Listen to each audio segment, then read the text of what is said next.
When the demolition was happening, you could literally feel the ground shake. The big question is, what would warrant 3 big name agencies to swarm Alfie Oak's warehouse and his home? What I've learned today and what experts tell me, the most obvious scenario is financial crimes. This is what he had to say. Listen.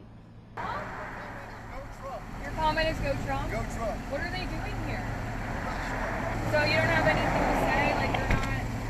And while this might look like a traditional classroom, I can tell you it's far from that. After every fire, firefighters keep their gear on, and another firefighter will come on over and brush all the contaminants off. Wink News reporter Olivia Jean spent the week exclusively helping a widow track down her husband's ashes, which got lost in the mail. She was the only reporter in Southwest Florida on this story. This morning, this week of anguish had a happy ending. Olivia joins us live now from Pagefield Post Office. And Olivia, now that she has her husband's ashes, what did this widow have to say about this whole ordeal?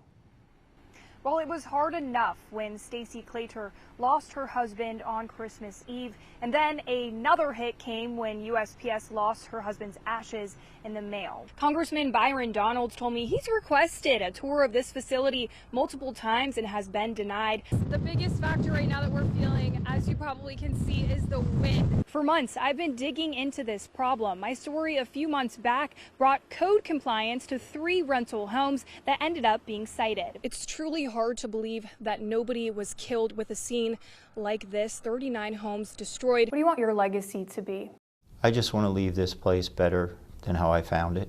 One of Permel's passions is mental health. And I've really never seen anything like it. Olivia, you spoke with someone very close to Sergeant Diaz at the memorial.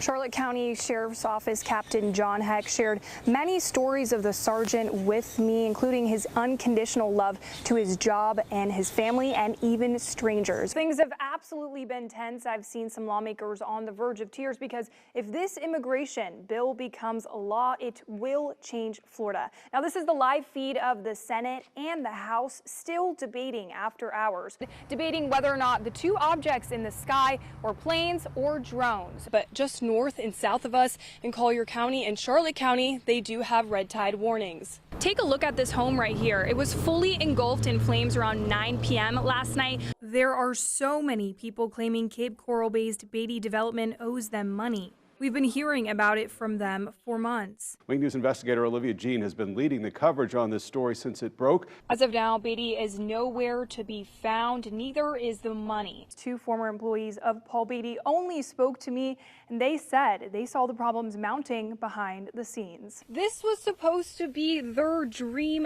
house, and now they say it has turned into a 3-year-long nightmare. Just in the last few minutes, I've been able to confirm that Daniel Scott of Inglewood is also back home. We know very little at this point, but what I can tell you is that this scene is clear. There's no more deputies here. The only reporter in Southwest Florida with this new video today. You had a meeting with both sides on this, the owner and the victim. Tell me a little bit about what they said.